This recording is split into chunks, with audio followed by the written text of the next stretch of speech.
mas mapalapit sa komunidad ang science and technology, ay ilulungsad po ang ito pong CAS o tinatawag na Center for the Arts in Science and Technology ng Department of Science and Technology at iba't iba pang organisasyon. Not only that, Carla, pag-uusapan din po natin ang mga iba't ibang programa ng DOST. Ngayong 2018, makakasama po natin ngayong umaga Director Richard P. Burgos, Science and Technology Information Institute, DOST. Hi, sir! Good morning!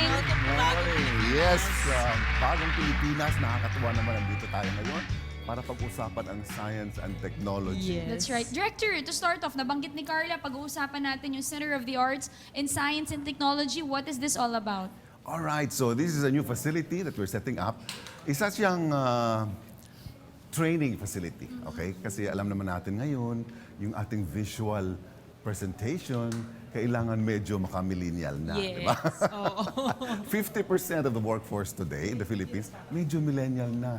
So hindi na pwede yung luma na Pasok pa kami dyan, Director. Ayan, tamang-tama, ano ha? So, the Center for the Arts in Science and Technology wishes to explore that space kung saan nag-intersect yung science, technology, and innovation, and the creative arts, di ba? So, initially, this will cater to the skills requirements of DOST, particularly STII. Ano itong mga areas na kailangan namin? New skill sets. Well, like animation, all right? So, like robotics, okay? Graphic design, even Photoshop, you know, kasi iba na ngayon, di ba? The young kids with their mobile phones, andun na sila, kayang-kaya nila lahat. Now, we need to train our people also. Now, eventually, pag na-set up na talaga ito, regular ang courses, we can also invite the community to come and avail of the services and training programs of the Center for the Arts in Science and Technology. Director, matanong ko na din, no? How about yung funding po nitong saan Right. po ba natin Okay. kinukuha? Nakakatuwa nga ito because in October, in fact, on October 13, wala namang funding ito eh. It was just an idea, ano ha? But we invited about 30 people and they came and they represented mga 15 organizations and companies. Alam nyo, nagpakapilang kami, we generated 2 million pesos that same morning. Kasi gusto nilang suportahan itong proyektong ito. In fact, yung Wacom of Singapore donated 10 graphic arts tablets for the center, di ba? And then we had like Telstra Foundation, they donated like solar panels for bringing our Starbucks program to remote areas na walang electricity, di ba? So the Starbucks program kasi is a digital copy of our library. Na? We put it in a PC and we bring it to schools na walang internet connection. Alam niyo ba na 24% lang ng ating public schools ay merong access to the internet? Napakababa niyan. Okay? 76%, ibig sabihin niya, walang access sa internet. Di ba? So samantalang yung aming content ay medyo online na kami, alright, hindi yan na-access ng ating mga estudyante. In fact, online is the way to go. That's right. We really have to go online. Alright, Director, just to clarify things, no, ito po ay pagpapalawak. So ito po ay bagong departamento, ito po ay pagpapalawak upang to further enhance the talent and skills of the people, most especially the generation of today.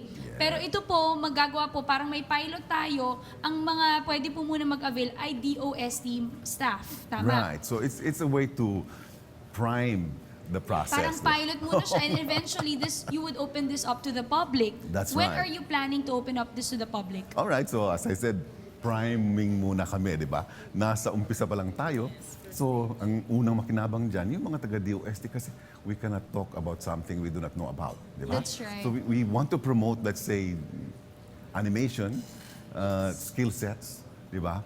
Pero we cannot do it unless we ourselves know. So, mag-umpisa muna kami within the DOST family. But eventually, in fact, ngayong summer, ito na nga sabihin ko this summer, we will have some programs that could be available also to children of people from DOST. Wow, All right? And this can be like basic animation, character design, Photoshop, background design, you know. So, courses that young kids can also appreciate. So, eventually, maybe in a year or so, right? When we have mastered art, if possible, earlier, di ba? Kasi nakakatuwa yung response nga ng private sector.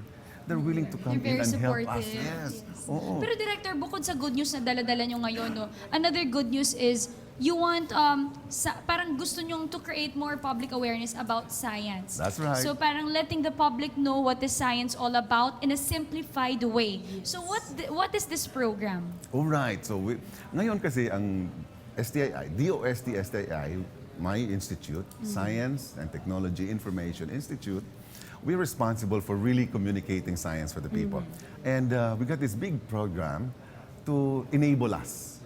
So in other words, we have new funding to initiate new programs kagaya ng recognizing our media partners. Kasi hindi namin kaya ito kung kami lang eh. Yes. So we want to bring up and recognize outstanding science and technology journalists Yes. in print, in online media, in radio, and in broadcast. So 4 subcategories.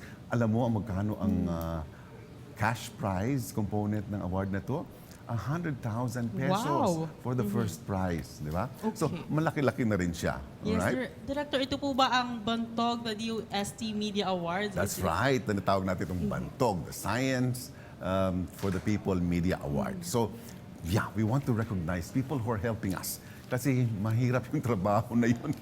Pwede po ba kami dito? Ay, pwede kayo. Pwede. We need faces like yours, mga bata, mga technically That's right. capable people who can translate. Ano bang ibig sabihin ng mga technologies na ito para sa araw-araw na pamumuhay natin? Kailangan ilapit kasi natin sa publiko Oo. ano bang pwede nilang ma-benefit from science and technology. As we Correct. all know, very modernized na rin talaga lahat. We need to adapt dun sa mga pagbabago o mga changes na nakikita natin when it comes to science and technology. That's why we need also to advance or That's level right up there. our programs. That's right. Isang Speaking component. of programs, sir, ngayong 2018, ano bang mga nakalatag pang programa ng DOST besides dito po sa mga napag-usapan natin? Alright, so meron tayong capacitation program, particularly for people who are involved in communicating science with the people. So, iniisip natin yung mga communications officers or information officers ng DOST, lahat ng ating mga agencies, pati na rin sa mga regional offices natin. Madami yan sila. Kasi karamihan sa kanila kasi nagdo-double hat. Hindi talaga sila formally trained in communications, That's right. maybe technical ang background nila, kailangan natin silang i-empower. So we have a component there to provide training of their choice to these people. But they have to work at it. Kailangan nag-produce sila ng published articles, or they have been able to communicate really, no? So pag nagawa nila yun, nakamit nila yung number of points necessary, then they can choose a training course of their choice in the Philippines up to, let's say, 50,000 pesos worth. No, so, I mean, Not bad. Not oo. bad, di ba? Pero not to mention, Carla, Director, Yes. isa rin po sa programa ng DOST para mapalapit ang science and technology sa mga Pilipino, sa publiko, is that you launched recently or matagal na itong application, mga app sa phone. And very even recently. DOS TV, talagang pinapaganda natin yung mga programa. Meron tayong nilaunch na 3 mobile apps, okay? Kasi naniniwala kami na the mobile phone has become pervasive. Lahat ng mga tao ngayon, Accessible. bata, matanda, naka-ano na talaga, no? Ka-mobile app na. So, we launched during our 31st anniversary last Holy Tuesday, 27 of March. 3 apps. Ano ito? Ito yung app for science.ph, okay? Everything about DOST you will find in science.ph. So, meron siyang mobile app na available ngayon. And you can download that from Google Play. No? Just look for science.ph. Another app is the app for the Philippine Journal of Science. The Philippine Journal of Science, alam nyo, is the oldest journal of science in the Philippines. 112 years old. Pero hindi porket matanda na yun, luma na siya, hindi na natin siya babasahin. Particularly for people who are in research and development, napaka-importanting tool ito kung saan pwede nilang i-publish yung kanilang research findings, di ba?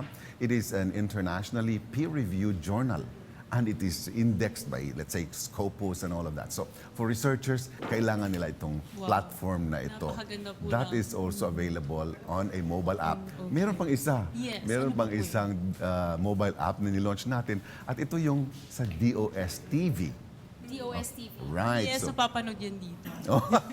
yeah, DOS-TV Favorite ni broadcast. Carla yun, All right, DOS-TV. every day, Monday to Friday on PTV4 from 9:30 to 10. It's a 30-minute show, and it talks about the weather, it talks about the developments in science and technology. So it's a way to engage people also to take an interest, di ba, sa science and technology. So lahat ng programs ng DOS-TV now available on a mobile app. Just go to Napakaganda. Google Play, look for DOS-TV. Ang dami-daming proyekto ng DOST para mas mapalapit sa komunidad. Katulad na lang, of course, ang ating kailangan i-look forward itong cast. And of course, there is, of course, mga recognition for the medias. Yes. And we have, merong SFTP. And hindi lang yun, nasa mobiles na natin. And of course, we can all have the updates sa ating cellular phones. O diba, mas mapapalapit na tayo. And magkakaroon na tayo ng more knowledge about DOST. Again, thank you so much for joining us this morning. Nakasama po natin si Director Richard Pomar Burgos of Science and Technology Information Institute Department of Science and Technology. Thank you, sir, for joining us this morning. Good morning. This morning.